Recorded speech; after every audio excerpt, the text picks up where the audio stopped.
everyone, my name is Ksenia, and if you're here, you're probably interested in sustainability, zero waste, minimalism, and mental health. I am arguably not looking my best today, but you're here for the smarts, not for the looks, right? So I wanted to make this video really quickly because of the comment that I got on my previous video about me being child-free, and the comment says we need to spread the child-free message in Africa. Africa has the highest birth rate in the world. In fact, their birth rate is so high, the African population is going to double right in the middle of a climate crisis. And I wanted to address it. Please do not send any hate to this person. I am sure they are saying what they've been taught and what they've heard, and they do not have a background on the issues of environment that I do, and this is why I'm making this video. Whenever we are now hearing about overpopulation, it's always about the fact that the population is growing exponentially, which is not wrong. I personally lived through our world's population turning from 6 billion to 7 billion and now to 8 billion in the last 15 years, so within a lifetime of one person.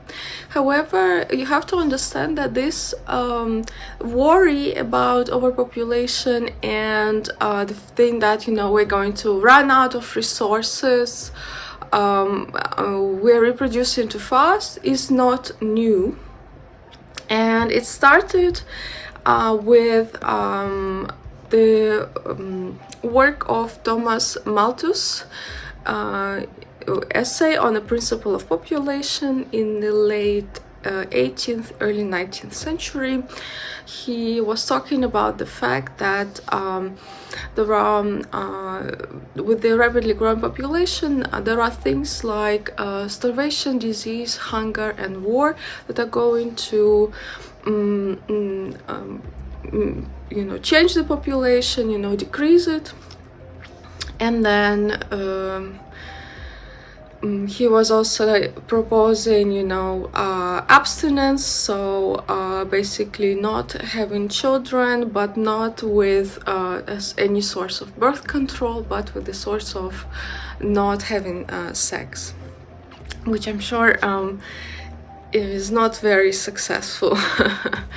Back then, many people liked this idea and ran with it, especially Nazis, who tweaked the message and ran with the fact that there are races that are better at controlling themselves from reproducing, and then there are races that are worse. This is why I think the commentary is saying, Africa. First of all, Africa is not a country, it's a whole continent, and the distribution of population growth is different throughout the continent. There are countries that experience higher population growth, like Eritrea, Democratic Republic of the Congo, but then there are other countries that do not. And then the most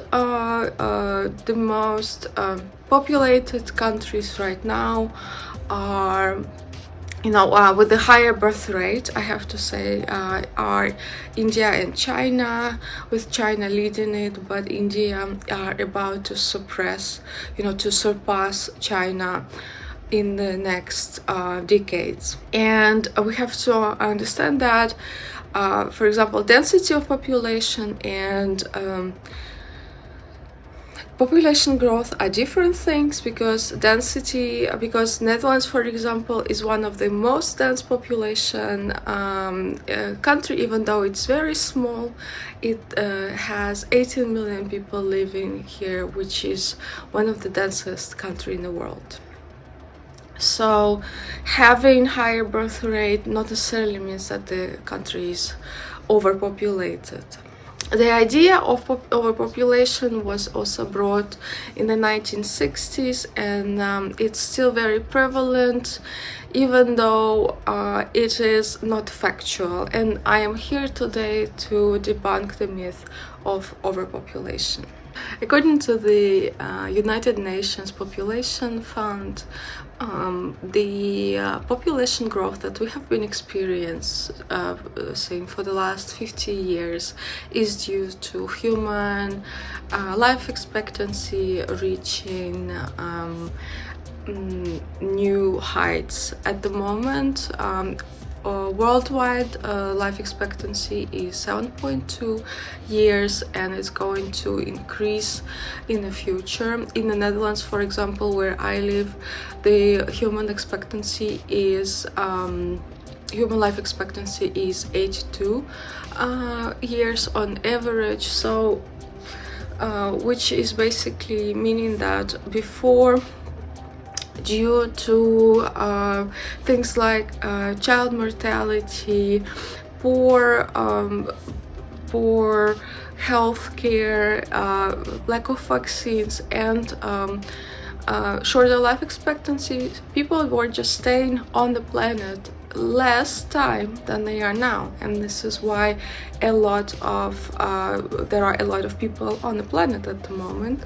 And in addition, in many countries, the population growth rate is actually decreasing, and it is a big problem as well, because it means that the population overall is aging, and then we are going to run out of money and resources to take care of the elderly population, which not many people are talking about. The real challenge, and this is why we cannot put the blame for the climate crisis to any one nation, is that actually half of the emissions coming on the planet are from the richest 10% of the world's population. So if you ask me, people who are like me, who are living in developed countries, should be the ones who cut down on their childbirth, because the main issues related to sustainability are overconsumption and overproduction. Let's not forget that 50% of the world's waste, according to United Nations, is food waste, which is ridiculous, because we have 1 billion people who are starving. And this and then out of this 50% of global waste, which is food, 40% is being wasted even before it reaches the consumer, which means that there is inherently wrong sense of overproduction of food in the world, which is aimed at developed countries, the richest countries. So this is why we cannot blame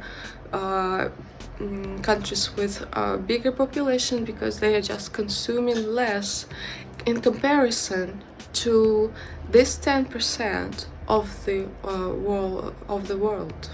Actually, the countries that are experiencing higher birth rates at the moment are dealing with poverty, and having children is one of the way to get extra labor force and try to succeed in their life. And we cannot I think it is morally wrong to say that they do not have right to do that. And actually these countries with especially around equator, are one of the most vulnerable for the climate change, which means that they will be and they are already migrating to other countries, and because they do simply not have resources to drinking water because of the desertification or rising sea levels. So I think that we have to shift the focus from saying that there is a problem of overpopulation, and then actually saying that we have to protect the most vulnerable populations and give them ways to chances at a better life, because we in developed countries have more than enough to go around. And then of course one of the most sustainable thing that you can do if you are living in a country where I am living is to decrease on your consumption, adopting eco-friendly habits, voting and advocating for environmental policies, adopting green energy, and embracing inclusivity, not only in terms of gender but also race and other cultures. Overall, climate crisis is such a complex issue which consists of multiple factors like economic, sociological and environmental factors. This is why it is just simply wrong and incorrect to blame one symptom of our system on everything. I hope this video clears things out. I listed the resources that I use, and you're free to check them out. Thanks for watching my video, and as all YouTubers and vloggers are supposed to say, please like this video and subscribe. Bye!